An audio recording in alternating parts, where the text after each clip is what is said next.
ये ना कहे कि मुझे कैसे रहना चाहिए, मेरी रिस्पॉन्सिबिलिटी क्या है, मेरी ऑब्लिगेशंस क्या है इस रिलेशनशिप में, मुझे अपने हिसाब से जीना है।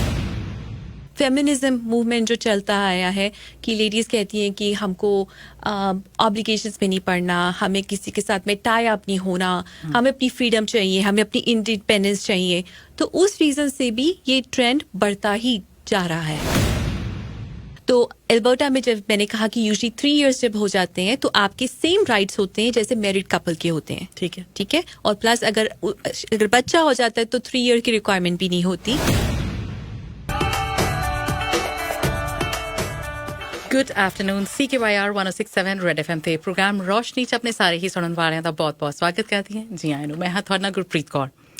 ਅੱਜ ਦੇ ਪ੍ਰੋਗਰਾਮ ਰੋਸ਼ਨੀ ਦੇ ਵਿੱਚ ਜਿਹੜੀ ਅਸੀਂ ਗੱਲ ਕਰਨੀ ਹੈ ਉਹ ਅੰਡਰਸਟੈਂਡ ਕਰਨ ਦੀ ਕੋਸ਼ਿਸ਼ ਕਰਨੀ ਕਿ ਕੈਨੇਡੀਅਨ ਸੈਟਅਪ ਦੇ ਵਿੱਚ ਸਾਨੂੰ ਐਜ਼ ਅ ਕਪਲ ਰਹਿਣ ਦੀ ਇਜਾਜ਼ਤ ਜਿਹੜੀ ਮਿਲ ਰਹੀ ਹੈ ਲਾਅ ਦੇ ਮੁਤਾਬਿਕ, ਕਾਨੂੰਨ ਦੇ ਮੁਤਾਬਿਕ, ਚਾਹੇ ਉਹ ਤੁਸੀਂ ਮੈਰਿਡ ਕਪਲ ਹੋ ਜਾਂ ਅਨਮੈਰਿਡ, ਤੁਸੀਂ 2 ਪਾਰਟਨਰਸ ਇਕੱਠੇ ਰਹਿ ਸਕਦੇ ਹੋ। ਹਾਂ, ਇਹ ਤੁਹਾਡੀ ਮਰਜ਼ੀ ਹੋ ਸਕਦੀ ਹੈ ਕਿ ਤੁਸੀਂ ਇਹ ਸਮਝੌਤਾ ਕੀਤਾ ਹੈ ਜਾਂ ਫਿਰ ਵਿਆਹ, ਜਿਹਨੇ ਕਹਿ ਸਕਦੇ ਹਾਂ ਕਿ ਇੰਸਟੀਟਿਊਸ਼ਨ ਆਫ ਮੈਰਿਜ ਦੇ ਵਿੱਚ ਬਿਲੀਵ ਕਰਦਿਆਂ ਹੋਇਆਂ, ਫਾਰਮੈਲਿਟੀਜ਼ ਕਰਦਿਆਂ ਹੋਇਆਂ, ਪੇਪਰ ਵਰਕ ਕਰਦਿਆਂ ਹੋਇਆਂ ਉਹ ਕਮਿਟਮੈਂਟ ਕੀਤੀ ਹੈ ਲਿਖਤ ਰੂਪ ਦੇ ਵਿੱਚ ਜਾਂ ਨਹੀਂ। ਲਾਵਾਂ ਫੇਰੇ ਲੈਣੇ ਹੈ ਉਹ ਤੁਹਾਡੀ ਮਰਜ਼ੀ ਹੈ, ਵਾਊਜ਼ ਲੈਣੀਆਂ ਨੇ ਉਹ ਤੁਹਾਡੀ ਮਰਜ਼ੀ ਹੈ। ਜੇਕਰ ਨਹੀਂ ਲੈਣੇ ਤਾਂ ਵੀ ਅਜਿਹੇ ਪ੍ਰਬੰਧ ਹੈਗੇ ਹੈ ਕਿ ਲੋਕ ਕਾਮਨ ਲਾਅ ਪਾਰਟਨਰ ਦੇ ਤੌਰ 'ਤੇ ਇੱਕ ਦੂਸਰੇ ਦੇ ਨਾਲ ਰਹਿੰਦੇ ਆ। ਇਨੀ ਦਿਨੀ ਅਸੀਂ ਸਮਾਜ ਦੇ ਵਿੱਚ ਆਪਣੇ ਕੈਨੇਡੀਅਨ ਸੈਟਅਪ ਦੇ ਵਿੱਚ ਇਹ ਅੱਜ ਦੀ ਗੱਲ ਨਹੀਂ ਹੈ, ਚੱਲਦਾ ਤਾਂ ਸ਼ੁਰੂ ਤੋਂ ਪਿਆ ਹੈ, ਪਰ ਨੰਬਰਸ ਜਿਹੜੇ ਉਹ ਵੱਧਦੇ ਨਜ਼ਰ ਆਉਂਦੇ ਹੈ ਉਹਨਾਂ ਲੋਕਾਂ ਦੇ ਜਿਹੜੇ ਕਿ ਐਜ਼ ਅ ਕਪਲ ਇੱਕ ਦੂਸਰੇ ਨਾਲ ਲਿਵ ਇਨ ਰਿਲੇਸ਼ਨਸ਼ਿਪ ਦੇ ਵਿੱਚ ਰਹਿਣਾ ਚਾਹੁੰਦੇ ਆ। ਹੁਣ 2 ਜੀ ਇਕੱਠੇ ਰਹਿੰਦੇ ਆ, ਉਹਨਾਂ ਨੂੰ ਇਕੱਠੇ ਰਹਿਣ ਦੀ ਇਜਾਜ਼ਤ ਹੈ ਕਿਉਂਕਿ ਇੱਕ ਦੂਸਰੇ ਦੀ ਸਹਿਮਤੀ ਹੈ, ਉਹ ਦੋਵੇਂ ਜਣੇ ਐਡਲਟ ਨੇ। ਪਰ ਇਹਦੇ ਨਾਲ ਨਾਲ ਜੇਕਰ ਉਸ ਰਿਲੇਸ਼ਨਸ਼ਿਪ ਦੇ ਵਿੱਚੋਂ ਉਹ 2 ਜੀਆਂ ਦੇ ਇਕੱਠੇ ਰਹਿਣ ਦੇ ਵਿੱਚੋਂ ਬੱਚਾ ਪੈਦਾ ਹੁੰਦਾ ਹੈ, ਤੁਸੀਂ ਆਪਣੀਆਂ ਪ੍ਰੋਪਰਟੀਜ਼ ਬਣਾਉਂਦੇ ਹੋ, ਫਿਰ ਕਾਨੂੰਨ ਕੀ ਕਹਿੰਦਾ? ਇਹ ਲੱਗਦਾ ਹੋ ਸਕਦਾ ਹੈ ਕਿ ਲਿਵ ਇਨ 'ਚ ਰਹਿਣਾ ਚਲੋ ਇਹ ਸਹੂਲਤ ਹੈ ਸਾਡੇ ਲਈ, ਅਸੀਂ ਇੱਕ ਦੂਸਰੇ ਵਾਸਤੇ ਬਹੁਤ ਜ਼ਿਆਦਾ ਆਂਸਰੇਬਲ ਨਹੀਂ ਹੋਣਾ ਚਾਹੁੰਦੇ, ਪਰ ਹਾਂ ਇਕੱਠੇ ਜ਼ਰੂਰ ਰਹਿਣਾ ਚਾਹੁੰਦੇ ਹਾਂ। ਅਸੀਂ ਇੱਕ ਦੂਸਰੇ ਦੀਆਂ ਜ਼ਿੰਮੇਵਾਰੀਆਂ, ਪਰਿਵਾਰਕ ਜ਼ਿੰਮੇਵਾਰੀਆਂ ਨਹੀਂ ਚੱਕਣਾ ਚਾਹੁੰਦੇ, ਪਰ ਹਾਂ 2 ਜੀ ਇਕੱਠੇ ਜ਼ਰੂਰ ਰਹਿਣਾ ਚਾਹੁੰਦੇ ਹਾਂ। ਉਹ ਲਿਵ ਇਨ ਰਿਲੇਸ਼ਨਸ਼ਿਪ ਦੇ ਵਿੱਚ ਰਹਿ ਕੇ ਵਿਆਹ ਕਰਾਉਣਾ ਜ਼ਰੂਰੀ ਤਾਂ ਨਹੀਂ। ਅੱਜ ਦੇ ਬਹੁਤ ਸਾਰੇ ਯੰਗਸਟਰਸ ਅਜਿਹਾ ਮਹਿਸੂਸ ਕਰਨ ਲੱਗ ਗਏ ਆ। ਕਿਉਂ ਅਜਿਹਾ ਕਰਦੇ ਆ? ਇਹ ਸਮਾਜਿਕ ਵਰਤਾਰੇ ਦੇ ਵਿੱਚ ਚੇਂਜ ਕਿਹੋ ਜਿਹੀ ਆ ਰਹੀ ਹੈ, ਇਹਦੇ ਬਾਰੇ ਵੀ ਗੱਲ ਕਰਾਂਗੇ। ਪਰ ਨਾਲ ਹੀ ਲਾਅ, ਕਾਮਨ ਲਾਅ ਪਾਰਟਨਰ ਦੇ ਤੌਰ 'ਤੇ ਕੀ ਕਹਿੰਦਾ ਹੈ, ਉਹਨਾਂ ਵਾਸਤੇ ਕੀ ਕੀ ਸਹੂਲਤਾਂ ਨੇ, ਇਹਦੇ ਬਾਰੇ ਅੱਜ ਦੇ ਪ੍ਰੋਗਰਾਮ ਰੋਸ਼ਨੀ 'ਚ ਗੱਲ ਹੋਣੀ ਹੈ। ਮੇਰੇ ਨਾਲ ਸ਼ਾਮਲ ਹੋ ਰਹੇ ਨੇ ਮੇਘਾ ਸ਼ਰਮਾ, ਜਿਹੜੇ ਕਿ ਬਹੁਤ ਹੀ ਅਸਟੀਮਡ ਫਰਮ ਲਾਜ਼ ਐਂਡ ਬਿਯੋਂਡ ਤੋਂ ਲਾਇਰ ਸਾਡੇ ਨਾਲ ਸ਼ਾਮਲ ਹੋਏ ਨੇ। ਫੈਮਿਲੀ ਲਾਅ ਨੂੰ ਬਹੁਤ ਅੱਛੇ ਤਰੀਕੇ ਸਮਝਦੇ ਆ। Megha, welcome. Good afternoon. Good afternoon Gurpreet, good afternoon everyone, thank you for having me. जी मेघा, कॉमन लॉ पार्टनर की जब हम बात करते हैं, is it the same as live in relationship? क्या है ये? That's correct. जो कॉमन लॉ रिलेशनशिप होता है उसको बाकी भी नेम्स दिए जाते हैं। लिव इन रिलेशनशिप बोलते हैं, कॉन्जुगल पार्टनर्स बोलते हैं, कोहैबिटेशन पार्टनर्स भी बोलते हैं। ये सब जो है सेम ही टर्म्स होती है।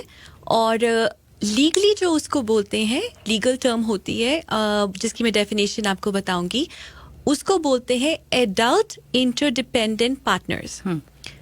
और वो तब माना जाता है जब अगर 2 लोग अपने एक दूसरे के साथ में रिलेशनशिप में होते हैं एल्बर्टा में 3 साल तक, या उस रिलेशनशिप में कोई बच्चा होता है, उसको बोलते हैं।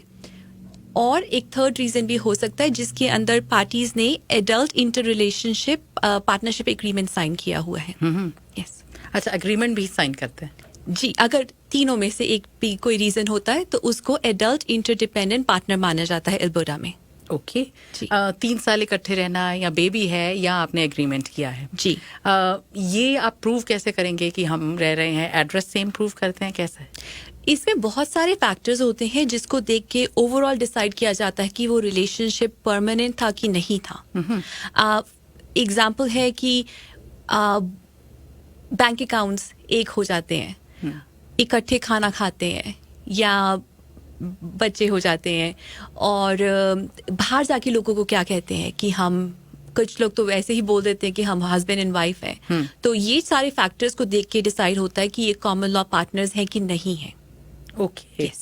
कुछ लोग तो कहते हैं कि हम स्पाउस हैं, हम कपल हैं, हस्बैंड वाइफ हैं, और जो ऐसे हैं वो अपने आप को पार्टनर भी बोल देते हैं, we are just common law partner, we living in. बिल्कुल। ओके, अगर आप as a lawyer and as a social activist आप कम्युनिटी में मूव अराउंड करती हैं, क्या लगता है आपको ये पॉपुलैरिटी गेन कर रहा है live in relationship common law partner, और उसकी वजह क्या हो सकती है? बहुत ज़्यादा पॉपुलैरिटी होती जा रही है। आज से कुछ साल पहले, मतलब अगर ट्रेंड देखा जाए स्टैट्स कनाडा के अकॉर्डिंग 1981 में खाली 6.3% टोटल कपल्स कनाडा में माने जाते थे कॉमन लॉ में, लेकिन इस टाइम पर 1 in 4 couples are in common law relationship. अच्छा, यस, 1 in 4, हाँ जी। दैट्स अ बिग नंबर ना। क्या लगता है आपको कि सामाजिक तब्दीली आ रही है? ये ट्रेंड एक्चुअली कंटिन्यू होता रहेगा, उसको हम चेंज नहीं कर पाएंगे। सबसे पहले तो बात की जाए, बहुत ज़्यादा रीज़न ये, सबसे बड़ा रीज़न ये है कि आजकल लोग कहते हैं कि शादी करने से पहले हम एक दूसरे को जानना चाहते हैं।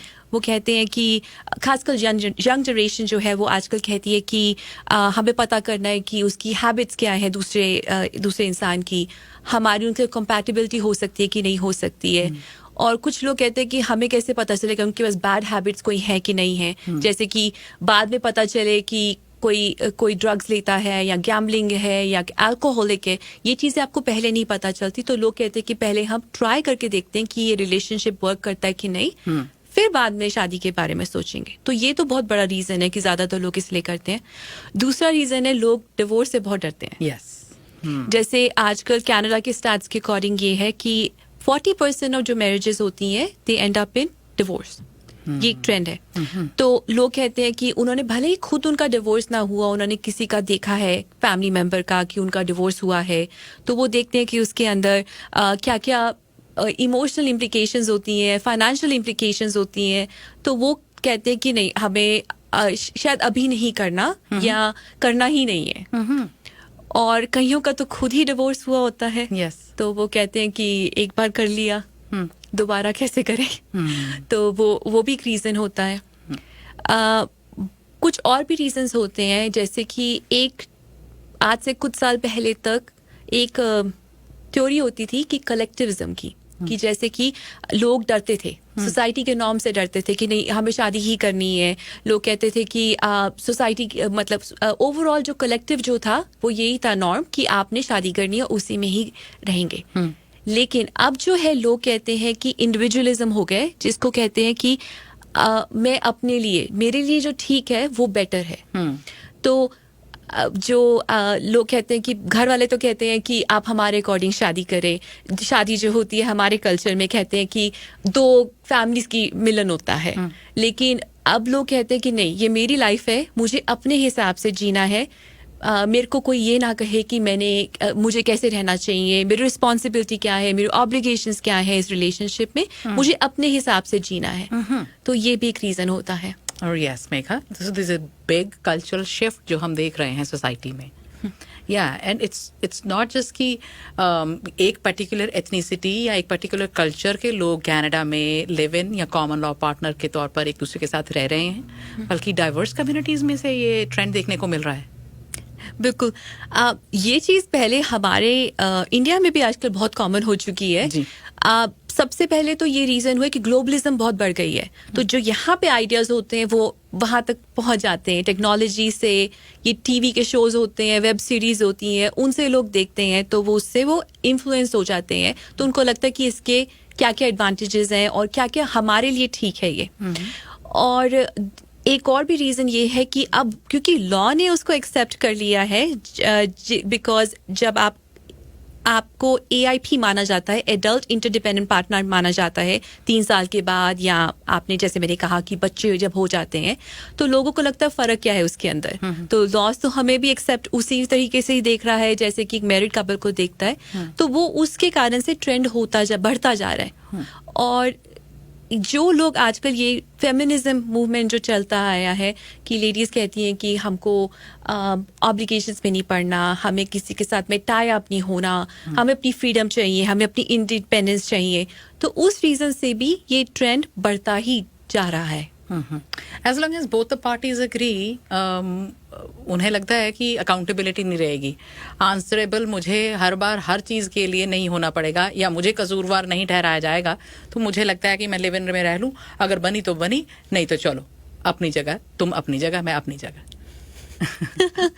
कुछ लोगों के रीजन ये भी होते जी। हैं, बाकी कई लोगों के और भी रीजंस होते हैं, जैसे कि कभी कभी होता है कि किसी का डिवोर्स नहीं हुआ, वो वेट कर रहे हैं प्रोसेस में, लीगली प्रोसेस में बहुत टाइम लग जाता है, तो वो कहते हैं कि अभी कितनी देर तक वेट करेंगे, तो कॉमन लॉ कर लेते हैं। तो कुछ रीजंस जेन्युइन भी होते हैं, ठीक। और कई लोग कहते हैं कि ये बस एक इंस्टेंट है कि अभी रिलेशनशिप किया, नहीं चला, ओके आप अपने रास्ते, मैं अपने रास्ते, पर कई लोगों के पास जेन्युइन रीजंस भी होते हैं जिस कारण से वो कॉमन लॉ कर लेते हैं। ਬਿਲਕੁਲ। Yeah. ਔਰ ਇਸੇ ਕਰਕੇ ਹੀ ਹੁਣ ਅੱਗੇ ਚੱਲ ਕੇ ਅਸੀਂ ਇਹ ਵੀ ਗੱਲ ਕਰਾਂਗੇ ਕਿ ਜੇ ਇਸ ਸੰਬੰਧ ਦੇ ਵਿੱਚੋਂ, ਇਸ ਰਿਸ਼ਤੇ ਨਾਤੇ ਦੇ ਵਿੱਚੋਂ ਦੋ ਜੀਆਂ ਦੇ ਵਿਚਕਾਰ ਬੱਚੇ ਦਾ ਜਨਮ ਹੁੰਦਾ ਹੈ, ਤੇ ਫਿਰ ਉਹਦੀ ਵੀ ਰਿਸਪੌਂਸਿਬਿਲਿਟੀ ਦੋਹਾਂ ਦੀ ਹੋਏਗੀ ਨਾ। ਤੇ ਭਾਵੇਂ ਕਹਿਣ ਨੂੰ ਵਿਆਹ ਨਹੀਂ ਕਰਾਇਆ ਹੋਇਆ ਪਰ ਰਹਿੰਦੇ ਤੇ ਇਕੱਠੇ ਆ, ਬੱਚਾ ਹੋਇਆ, ਹੁਣ ਬੱਚੇ ਦੀ ਜ਼ਿੰਮੇਵਾਰੀ ਤਾਂ ਦੋਹਾਂ ਮਾਤਾ ਪਿਤਾ ਦੀ ਆਣੀ ਹੀ ਆਣੀ ਹੈ। ਉੱਥੇ ਲਾਅ ਕੀ ਕਹਿੰਦਾ ਹੈ, ਇਹਦੇ ਬਾਰੇ ਅਸੀਂ ਗੱਲਬਾਤ ਕਰਾਂਗੇ। ਆਫਟਰਨੂਨ ਟਾਕ ਸ਼ੋ ਰੋਸ਼ਨੀ ਤੁਸੀਂ ਸੁਣ ਰਹੇ ਹੋ, ਮੈਂ ਹਾਂ ਗੁਰਪ੍ਰੀਤ, ਔਰ ਮੇਰੇ ਨਾਲ ਅੱਜ ਮੇਘਾ ਸ਼ਰਮਾ ਸ਼ਾਮਲ ਹੋਏ ਨੇ from laws and beyond, and ਤੁਹਾਡੀ ਫਰਮ ਜਿਹੜੀ ਆ ਉਹ ਫੈਮਿਲੀ ਲਾਅ ਦੇ ਨਾਲ ਨਾਲ employment law and other law services ਵੀ ਆਫਰ ਕਰਦੇ ਨੇ। जी बिल्कुल। जी मेघा, कहाँ कौन सी और एरियाज हम लोग करते हैं फैमिली लॉ में, employment law, civil litigation, corporate law, real estate, wills, criminal law, और लाइक इट्स जस्ट सारी जितने भी एरियाज हैं लॉ के कवर्ड होते हैं। इमिग्रेशन लॉ भी करते हैं। ओके गुड, क्योंकि आज हम लिव इन रिलेशनशिप की बात कर रहे हैं कि if we try to understand the legal aspect, उसमें आपके क्या क्या हक हैं, क्या क्या राइट्स हैं आपके पास अवेलेबल। अब बात करना चाहूँगी मैं कि आप बात जो शुरू की थी हमने ट्रेंड्स को लेकर, कि नंबर्स जो स्टैट्स कैनेडा ने भी सामने दिए हैं, क्योंकि जब भी वो स्टेटिस्टिक्स इकट्ठा करते हैं, आपके पास घर पर फॉर्म आता है, वो भरना है या ऑनलाइन आप भरते हैं, उसमें वो पूछते हैं, तो वो ट्रेंड्स क्या शो कर रहे हैं हमारे कनाडा के नंबर्स। जैसे कि मैंने मेंशन किया था अभी, एक तो कॉमन लॉ रिलेशनशिप्स बढ़ते जा रहे हैं। पहले 1981 के स्टैट्स के अकॉर्डिंग 6.3% खाली कपल्स जो थे वो कॉमन लॉ में होते थे, बाकी सब मैरिड रिलेशनशिप में थे। अब 25% है 2021 के अकॉर्डिंग, कि 25% जो कपल्स हैं वो कॉमन लॉ रिलेशनशिप में। इंटरेस्टिंगली जो स्टैट्स हैं, एक सबसे बड़ा स्टैट ये है कि जो लोग अभी कॉमन लॉ रिलेशनशिप में हैं, शायद 50% जो हैं वो हैं जिनमें एक कपल का पहले डिवोर्स हो चुका है। अच्छा।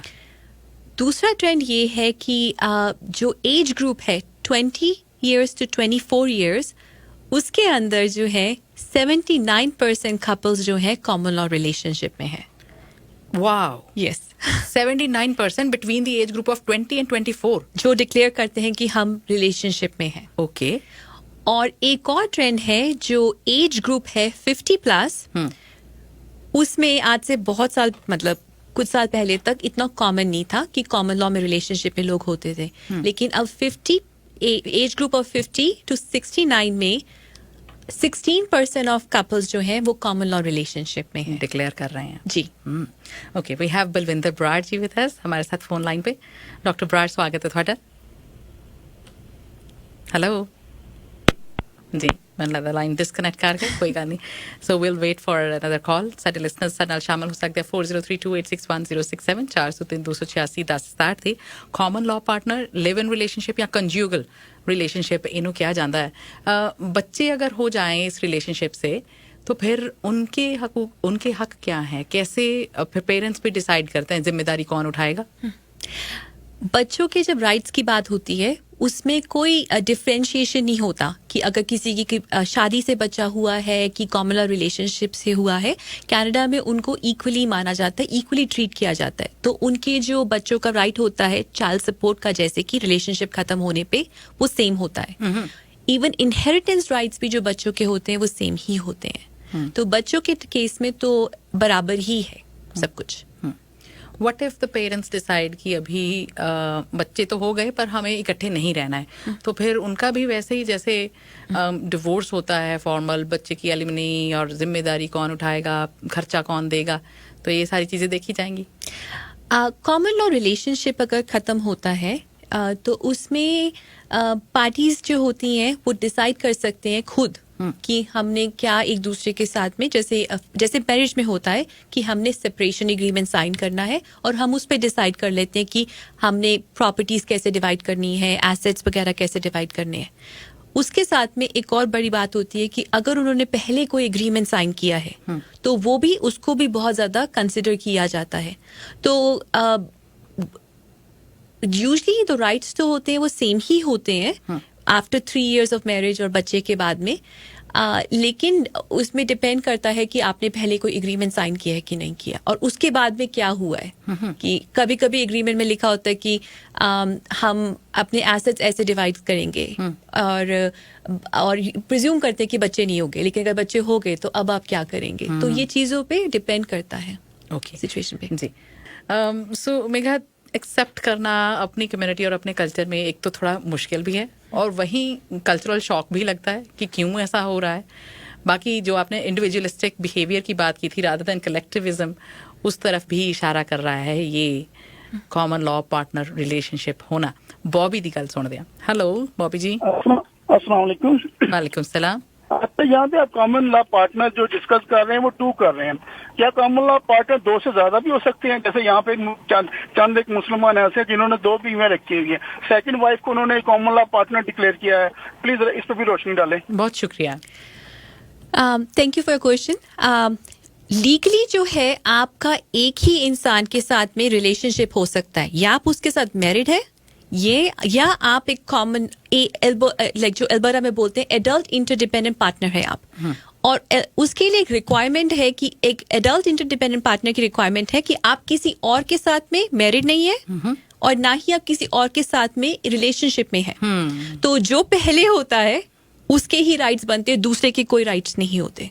ओके, बच्चों को छोड़ के। बिल्कुल बिल्कुल सुनिश्चित है। अच्छा है लॉ के जरिए। और हमारे पास लिसनर उन्होंने टेक्स्ट मैसेज भेजा है, if one is married back in country and living here as live in, what are the effects legally and इसके क्या रेपरकशंस हो सकते हैं? जैसे बैक होम कंट्री में उन्होंने मैरिज करवा ली, हाँ। यहाँ पे रह रहे हैं तो यहाँ पे किसी पार्टनर को अपने साथ इकट्ठे रह रहे हैं कॉमन लॉ पार्टनर के तौर पे।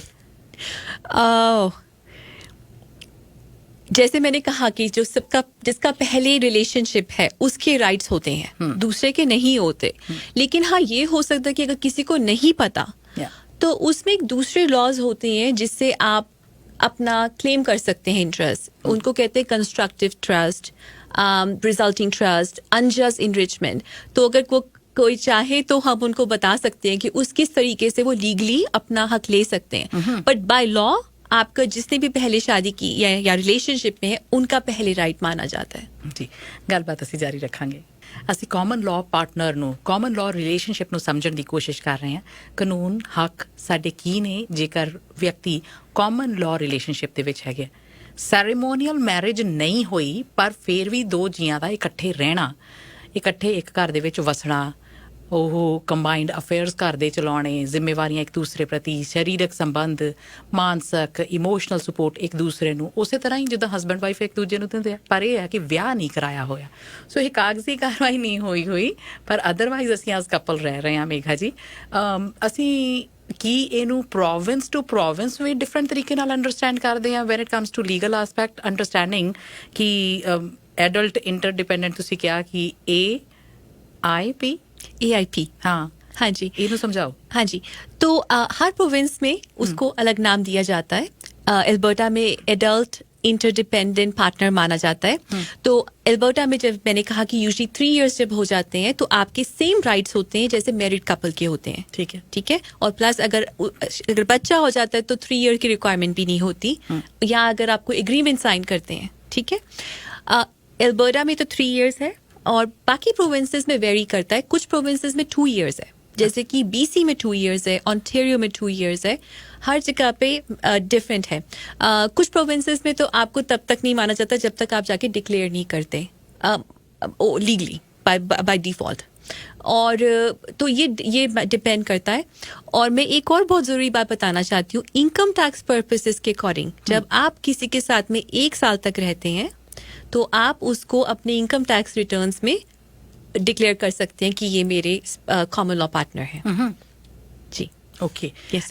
ਇੱਕ ਬੜਾ ਇੰਟਰਸਟਿੰਗ ਕੁਐਸਚਨ ਆਇਆ ਤੁਹਾਡੇ ਵਾਸਤੇ ਟੈਕਸਟ ਮੈਸੇਜ ਵਿੱਚ ਉਹਨਾਂ ਲਿਖਿਆ ਹੈ ਕਿ ਬੈਕ ਹੋਮ ਇਨ ਇੰਡੀਆ ਉਹਨਾਂ ਦਾ ਪਾਰਟਨਰ ਲਿਵ ਇਨ ਰਿਲੇਸ਼ਨਸ਼ਿਪ ਦੇ ਵਿੱਚ ਰਹੇ ਆ ਉਹ ਤੇ ਕਹਿੰਦੇ ਉਹ ਆਪ ਹੁਣ ਇੱਥੇ ਕੈਨੇਡਾ ਦੇ ਵਿੱਚ ਹੈ ਤੇ ਕੀ ਉਹਨਾਂ ਵਾਸਤੇ ਉਹ ਅਪਲਾਈ ਕਰ ਸਕਦੇ ਆ ਕਿ ਉਹਨਾਂ ਨੂੰ ਇੱਥੇ ਬੁਲਾਇਆ ਜਾ ਸਕੇ thank you for this question immigration and refugee protection act के अकॉर्डिंग जो अब गवर्न करता है इमिग्रेशन लोगों की यहाँ पे अगर आप 1 साल से किसी के साथ में कॉमन और रिलेशनशिप में थे ठीक है 1 साल में उनके साथ में रह रहे थे मैरिज के बाद तो उसके अकॉर्डिंग आप अप्लाई कर सकते हैं ठीक है लेकिन उसमें कुछ फैक्टर्स होते हैं अगर अप्लाई करते हैं तो वो उसमें इमिग्रेशन को प्रूव भी करना पड़ता है कि ये जेन्युइन रिलेशनशिप है ਹਾਂ ਕਿ ਇੰਡੀਆ ਦੇ ਵਿੱਚ ਤੁਹਾਡਾ ਜੈਨੂਇਨ ਰਿਲੇਸ਼ਨਸ਼ਿਪ ਬਿਲਕੁਲ। ਸੀਗਾ it's not just the purpose of immigration ਕਿ ਅਸੀਂ ਇਹਨਾਂ ਨੂੰ ਬੁਲਾਉਣ ਲਈ ਇੱਥੇ ਬਿਲਕੁਲ। ਇਹ ਕਹਿ ਰਹੇ ਹਾਂ ਕਿ ਅਸੀਂ ਇਕੱਠੇ ਰਹੇ ਹਾਂ जी ਸੋ ਪ੍ਰੂਵ ਕਰਨ ਲਈ ਵੀ ਤੁਹਾਨੂੰ ਯੂ ਹੈਵ ਟੂ ਗਿਵ ਟੈਸਟੀਮੋਨੀਅਲਸ ਕਾਗਜ਼ੀ ਹਾਂਜੀ। ਕਾਰਵਾਈ ਬਹੁਤ ਸਾਰੀ ਹੁੰਦੀ ਹੋਣੀ ਹੈ हाँ जी बिल्कुल बिल्कुल ਕਿੱਦਾਂ ਦੀ ਕਾਗਜ਼ੀ ਕਾਰਵਾਈ ਹੁੰਦੀ ਕਹਿ ਰਹੀ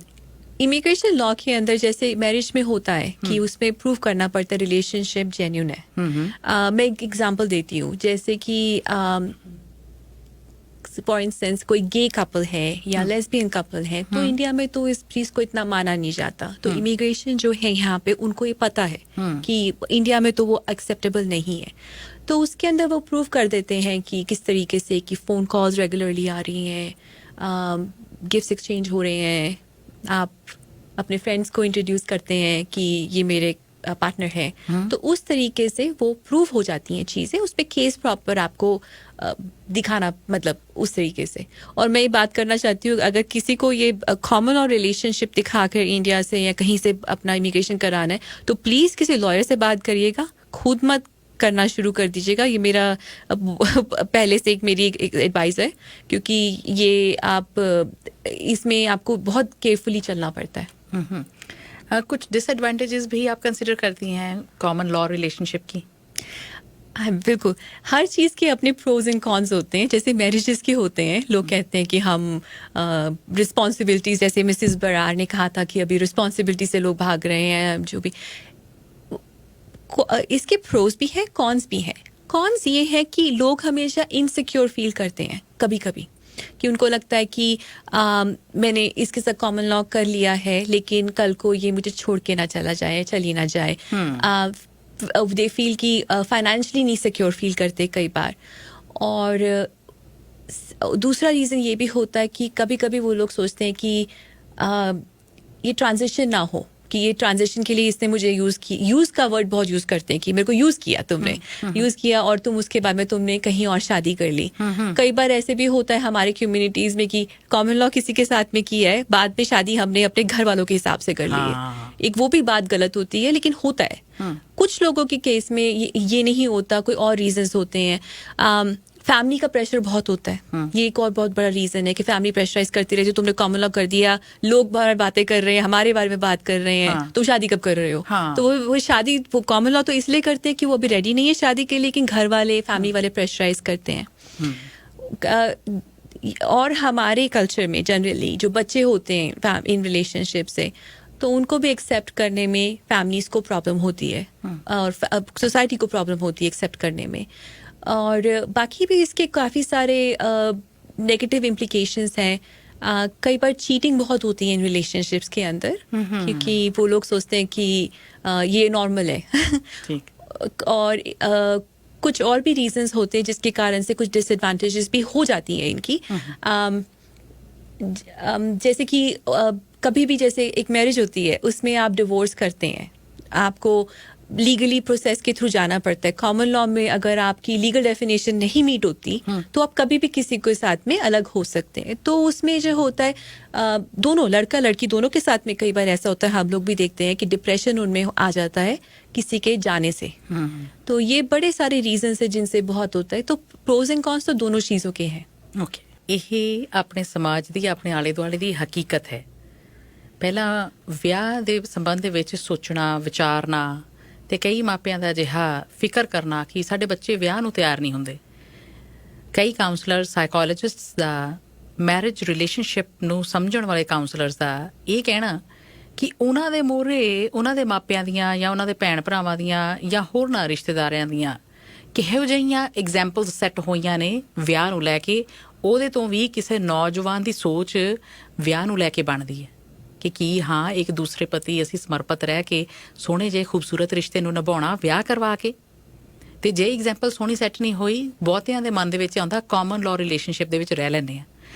ਇੱਕ ਮੇਘਾ ਇਹ ਬਾਤ ਜੋ ਕਿ ਵੀ ਰਹਿ ਕੇ ਦੇਖ ਲੈਂਦੇ ਆ, ਫੇਰ ਦੇਖਾਂਗੇ ਵਿਆਹ ਕਰਾਣਾ ਕਿ ਨਹੀਂ ਕਰਾਣਾ, ਇਦਾਂ ਦੀ ਵੀ ਚੀਜ਼ ਹੈ ਲੋਕੀ ਕਾमन लॉ ਚ ਤਾਂ ਜਾਂਦੇ ਆ। बिल्कुल, ये शायद सबसे बड़ा रीजन है। और एक जो ट्रेंड हमने जनरली देखा है, शादी से पहले बहुत लोग प्रेफर करते हैं कि आजकल इवन हमारे कल्चर में भी होने लग गया है कि वो कहते हैं इकट्ठे रह के देखते हैं अगर कंपैटिबल है कि नहीं है। और कई मैंने ये बात सुनी है कि मैंने देखना है कि ये जो लड़का है या लड़की जिससे मैं रिलेशनशिप में हूँ, ये मेरे और अपनी फैमिली के बीच में बैलेंस कर सकता है कि कर नहीं सकती है कि नहीं, क्योंकि ये चीज़ बहुत कॉमन होती है। हमारे कल्चर में ये बहुत है कि फैमिली जो होती है, बच्चे देखते हैं कि अपने पेरेंट्स को देखते हैं कि लड़ाई हो रही है माँ बाप की, तो वो उसमें बड़े परेशान हो जाते हैं कि हम नहीं चाहते कि हमारी लाइफ भी है ऐसे जिए कि जहाँ पे लड़ाई होती रहती है हर वक्त। तो वो कहते हैं कि हमको देखना है कि ये सब फैक्टर्स हैं कि इस तरीके से कि हमारी एक दूसरे से बनती है कि नहीं बनती। अच्छा। फिर अगर ठीक लगा तो बाद में उसको रिलेशनशिप को प्रॉपर एक फॉर्मल तरीके से शादी कर सकते हैं। ਅੱਛਾ, हाँ जी।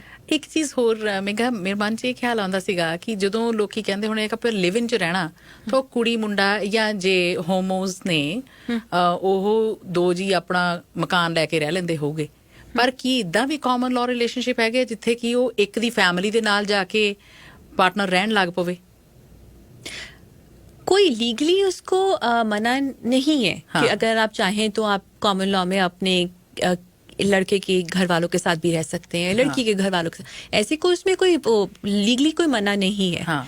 पर यूजली जो होता है लोग कॉमन लॉ तभी करते हैं, वो कहते हैं कि हमने अपने हिसाब से इकट्ठे रह के देखना है। अपना लग रहा है। हाँ। अच्छा। और उसमें ये होता है कि वो जैसे शादी होती है तो उसके अंदर दो कहते हैं हमारे कल्चर में कि ये दो परिवारों का मिलन है, और घर वाले हर बात में मतलब ओपिनियन होती है और बच्चे कहते हैं कि नहीं हमें ओपिनियन नहीं चाहिए। हम जो इंडिविजुअलिज्म का जो कंसेप्ट है कि वो हम अपने हिसाब से जीना चाहते हैं, हमें अपने हिसाब से देखने दो, हम अपना अलग रह के देखना चाहते हैं कि कैसा है, हमारी बन रही है कि नहीं बन रही है। ਸਹੀ ਹੈ। हाँ जी। ਅੱਛਾ, ਇੱਕ ਜਿਹੜਾ ਕੋਹੈਬਿਟੇਸ਼ਨ ਐਗਰੀਮੈਂਟ ਵੀ ਕਾਮਨ ਲਾਅ ਪਾਰਟਨਰ ਜਿਹੜੇ ਆ ਉਹ ਸਾਈਨ ਕਰਦੇ ਆ, ਉਹ ਕੀ ਹੁੰਦਾ, ਕਿਉਂ ਕਰਦੇ ਆ? ठीक है, तो कोहैबिटेशन एग्रीमेंट एक कॉन्ट्रैक्ट है। अगर आपने किसी का रिलेशनशिप किया और आप मेक श्योर करना चाहते हैं कि वो रिलेशनशिप में कैसे आप लोग जैसे फाइनेंसेस कैसे मैनेज करेंगे, जैसे कि अगर किसी ने इकट्ठे घर ले लिया तो ये है कि आधे पैसे आप दो आधे मैं दूंगी, और उसके अलावा तो फाइनेंशियली जो होते हैं उसके अंदर वो होता है कि आपका अरेंजमेंट कैसा रहेगा ड्यूरिंग रिलेशनशिप, कि अगर आपने प्रॉपर्टी जो है आपकी पुरानी है तो वो किसके राइट होंगे। तो आप कोशिश करते हैं अगर किसी को भी प्रोटेक्ट करनी है प्रॉपर्टी, जैसे किसी की कोई इनहेरिटेड प्रॉपर्टी है या किसी की कोई प्रॉपर्टी रिलेशनशिप से पहले थी, तो वो उसको वो प्रोटेक्ट करने की कोशिश करते हैं। लाइबिलिटीज का भी ऐसे ही होता है कि अगर किसी की कोई डेट्स हैं तो वो चाहते हैं कि मेरे पे वो उसका भार ना पड़ जाए, तो वो इस कारण से कोहैबिटेशन एग्रीमेंट कर लेते हैं। और उसके अलावा वो ये भी मेक श्योर करते हैं कि अगर रिलेशनशिप खत्म होता है तो उसके अंदर क्या क्या कैसे हम लोग जो है प्रॉपर्टीज को डिवाइड करेंगे और लाइबिलिटीज को डिवाइड करेंगे, और अगर इकट्ठे को एक्वायर किए प्रॉपर्टी रिलेशनशिप में तो उसको कैसे डील करना है। वैसे ही स्पाउसल सपोर्ट को डील करते हैं, क्योंकि हो सकता है कि किसी की इनकम ज़्यादा है किसी की कम है और उनको लगता है कि बाद में कोई स्पाउसल सपोर्ट का क्लेम ना आ जाए, तो उस कारण से भी वो डील करने की कोशिश करते हैं। चाइल्ड सपोर्ट तो यूसी डील नहीं करते क्योंकि वो ऑटोमेटिक राइट होता है, आप कॉन्ट्रैक्ट आउट कर ही नहीं सकते उससे। तो वो सारा कुछ जो होती है चीज़ें जो होती है कोहैबिटेशन एग्रीमेंट में डील की जाती हैं, उसको सेट किया जाता है कि काल को बाद में मुश्किल ना हो कि रिलेशनशिप के बाद में। और मैं एक बहुत ज़रूरी बात कहना चाहती हूँ, ये जो रिसेंटली मैंने देखा है कि कोहैबिटेशन एग्रीमेंट खुद ही पेपर पे बना के लिख देते हैं। अच्छा। ये तेरा ये मेरा, ये तेरा ये मेरा, वो वैलिड नहीं है। अच्छा। लीगली आपको जो है एक लॉयर से इंडिपेंडेंट लीगल एडवाइस का सर्टिफिकेट लेना पड़ता है, तो ही आपका कोहैबिटेशन एग्रीमेंट वैलिड होता है बाय लॉ। ओके ये मैंने बाद में देखा है कि बाद में लड़ाई हो जाती है और बाद में वो कहते हैं कि ये मैंने एग्रीमेंट साइन किया है। ठीक है, उसकी कुछ वैल्यू होती है पर वो लीगली बाइंडिंग नहीं है। ਰਾਈਟ, ਅਸੀਂ ਗੱਲਬਾਤ ਜਾਰੀ ਰੱਖਾਂਗੇ। ਫਾਈਨਲ ਸੈਗਮੈਂਟ ਲਈ ਛੇਤੀ ਕਨੈਕਟ ਕਰਦੇ ਹਾਂ। ਸੁਣਦੇ ਰਹਿਣਾ ਰੋਸ਼ਨੀ। ਤੁਹਾਡੇ ਕੋਲੋਂ ਜਾਂਦੇ ਜਾਂਦੇ ਹੁਣ ਜਾਣਨਾ ਚਾਹੁੰਦੇ ਹਾਂ ਮੇਘਾ ਜੀ ਕਿ ਕਿਹੜੀਆਂ ਗੱਲਾਂ ਦਾ ਖਿਆਲ ਰੱਖਣਾ ਚਾਹੀਦਾ ਹੈ if someone is considering as a couple ਕਿ ਅਸੀਂ ਕਾਮਨ ਲਾਅ ਦੇ ਵਿੱਚ ਰਹਿਣਾ ਚਾਹੁੰਦੇ ਹਾਂ, ਲਿਵ ਇਨ ਰਿਲੇਸ਼ਨਸ਼ਿਪ ਰਹਿਣਾ ਚਾਹੁੰਦੇ ਹਾਂ, ਆਪਣੇ ਆਪ ਨੂੰ ਪ੍ਰੋਟੈਕਟ ਕਰਨ ਵਾਸਤੇ ਕਿਹੜਾ ਗੱਲਾਂ ਦਾ ਖਿਆਲ ਰੱਖਿਆ ਜਾ ਸਕਦਾ ਹੈ? सबसे पहले तो कम्युनिकेशन इज इम्पॉर्टेंट। कम्युनिकेशन करना चाहिए कि आपकी क्या एक्सपेक्टेशंस हैं और आप फाइनेंसेस कैसे मैनेज करेंगे, और ये ज़रूरी है कि आप पहले अपनी एक्सपेक्टेशंस और आपकी नीड्स पहले ही बता दें कि आपकी क्या ज़रूरत है। कम्युनिकेशन बहुत ज़रूरी है। दूसरी बात, अगर किसी को लगता है कि उनको अपनी प्रॉपर्टी या अपनी लाइबिलिटी से मतलब प्रोटेक्शन चाहिए, तो उस हिसाब से उनको लॉयर को कांटेक्ट करना चाहिए ताकि वो एक एग्रीमेंट बना सकें। लाइफ का कुछ पता नहीं होता मेघा जी, सो किसी की बारी कब आ जानी है, it's hard reality. What if अगर आप कॉमन लॉ रिलेशनशिप में हैं और आपका एक पार्टनर जो है वो गुजर जाते हैं, तो फिर क्या? अगर किसी ने एक एग्रीमेंट नहीं साइन किया, कोहैबिटेशन एग्रीमेंट या कॉमन लॉ एग्रीमेंट नहीं साइन किया, तो आपके जो राइट्स होते हैं वो विल्स एंड सक्सेशन एक्ट के अकॉर्डिंग होते हैं। तो जो सर्वाइविंग पार्टनर है वो इस्टेट में से, जिस बंदे की डेथ हुई है उसके इस्टेट में से अपने स्पाउसल सपोर्ट का हक मांग सकते हैं और प्रॉपर्टी में राइट्स भी मांग सकते हैं। तो उसके अंदर अगर एग्रीमेंट साइन किया है तो वो गवर्न करता है कि आपको आपकी क्या राइट्स हैं किसी के पार्टनर के डेथ के बाद में। और अगर नहीं किया तो फिर दूसरे तरीके से कंसिडर किया जाए। बिल्कुल, जैसे मैरिज होती है वैसे ही कॉमन लॉ रिलेशनशिप के पार्टनर को ही ट्रीट किया जाता है विल्स एंड सक्सेशन एक्ट के अंदर। योर फाइनल मैसेज मेघा जी? फाइनल मैसेज मेरा ये है कि one size doesn't fit all. ये अगर किसी के लिए शादी जैसे सबके लिए ठीक नहीं होती, कॉमन लॉ रिलेशनशिप भी सबके लिए ठीक नहीं होता। ये हर किसी के अपने ऊपर होता है, सब कपल्स के ऊपर होता है कि उनके लिए क्या ठीक है। तो मेरी तो एक ही बात है अपनी कम्युनिटी के लिए, मतलब एक ही रिक्वेस्ट है कि बच्चों को खुद देखने का एडवाइस किया जाए कि वो खुद अपने लिए डिसाइड करे कि क्या उनके लिए ठीक है। और तो ये अपने आप देखना पड़ता है कि अपने फैमिली के हिसाब से कि क्या ठीक है। कुछ बच्चे कहते हैं कि हमें कॉमन लॉ करना है, लेकिन घर वाले जो होते हैं उनको भी आप दुख दे के भी कैसे आप खुश रह सकते हैं। तो ये हर किसी को अपने आप डिसाइड करना चाहिए कि उनके लिए क्या ठीक है, और कपल्स खुद डिसाइड करें कि उनको अपनी फ्यूचर लाइफ कैसे स्ट्रक्चर करनी है, कॉमन लॉ में करनी है, शादी में करनी है, कैसे उनको करना है। That's good. Thank you so much, Megha ji, for being with us. Thank you so much for having me. Thank you everyone. Have a good day. ठीक है।